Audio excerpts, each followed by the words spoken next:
chapitre 15. Alors des pharisiens et des scribes vinrent de Jérusalem auprès de Jésus et dirent : Pourquoi tes disciples transgressent-ils la tradition des anciens, car ils ne se lavent pas les mains quand ils prennent leur repas ? Il leur répondit : Et vous, pourquoi transgressez-vous le commandement de Dieu au profit de votre tradition ? Car Dieu a dit : Honore ton père et ta mère, et celui qui maudira son père ou sa mère sera puni de mort.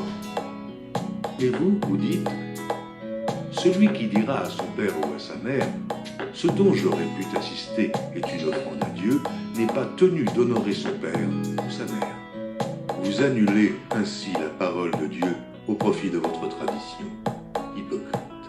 Ésaïe a bien prophétisé sur vous quand il a dit : Ce peuple m'honore des lèvres, mais son cœur est éloigné de moi.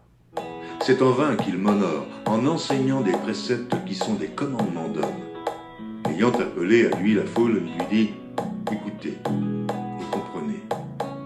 Ce n'est pas ce qui entre dans la bouche qui souille l'homme, mais ce qui sort de la bouche, c'est ce qui souille l'homme. Alors ses disciples s'approchèrent et lui dirent : Sais-tu que les pharisiens ont été scandalisés des paroles qu'ils ont entendues ? Il répondit : Toute plante que n'a pas planté mon Père Céleste sera déracinée. Laissez-les, ce sont des aveugles qui conduisent des aveugles. Et si un aveugle conduit un aveugle, ils tomberont tous deux dans une fosse. Pierre, prenant la parole, lui dit : Explique-nous cette parabole. Et Jésus dit : Vous aussi, êtes-vous encore sans intelligence ? Ne comprenez-vous pas que tout ce qui entre dans la bouche va dans le ventre, puis est jeté dans les lieux secrets ? Mais ce qui sort de la bouche vient du cœur, et c'est ce qui souille l'homme.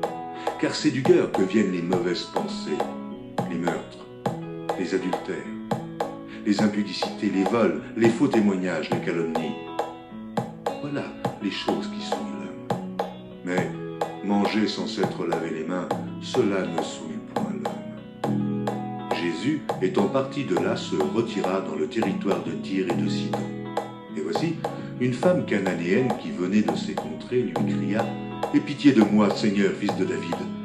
Ma fille est cruellement tourmentée par les démons. Il ne lui répondit pas un mot, et ses disciples s'approchèrent et lui dirent avec insistance : Renvoie-la, car elle crie de rien.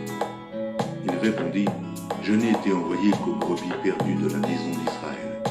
Mais elle vint se prosterner devant lui, disant : Seigneur, secours-moi. Il répondit : Il n'est pas bien de prendre le pain des enfants et de le jeter aux petits chiens. Oui, Seigneur, dit-elle, mais les petits chiens mangent les miettes qui tombent de la table de leur maître.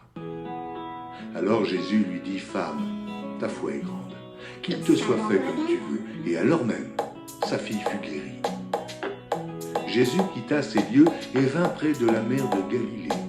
Étant monté sur la montagne, il s'y assit.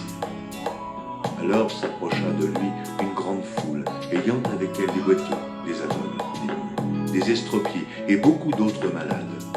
On les mit à ses pieds et il les guérit. En sorte que la foule était dans l'admiration de voir que les muets parlaient, que les estropiés étaient guéris, que les boiteux marchaient, que les aveugles voyaient, et elle glorifiait le Dieu d'Israël. Jésus, ayant appelé ses disciples, dit : Je suis ému de compassion pour cette foule, car voilà 3 jours qu'ils sont près de moi et n'ont rien à manger. Je ne veux pas les renvoyer à jeun, de peur que les forces ne leur manquent au chemin. Les disciples lui dirent : Comment nous procurer dans ce lieu désert assez de pain pour rassasier une si grande foule ? Jésus leur demanda : Combien avez-vous de pain ? 7, répondirent-ils, et quelques petits poissons. Alors il fit asseoir la foule par terre, prit les 7 pains et les poissons, et, après avoir rendu grâce, il les rompit et les donna à ses disciples, qui les distribuèrent à la foule. Tous mangèrent et furent rassasiés, et l'on emporta 7 corbeilles pleines des morceaux qui restaient.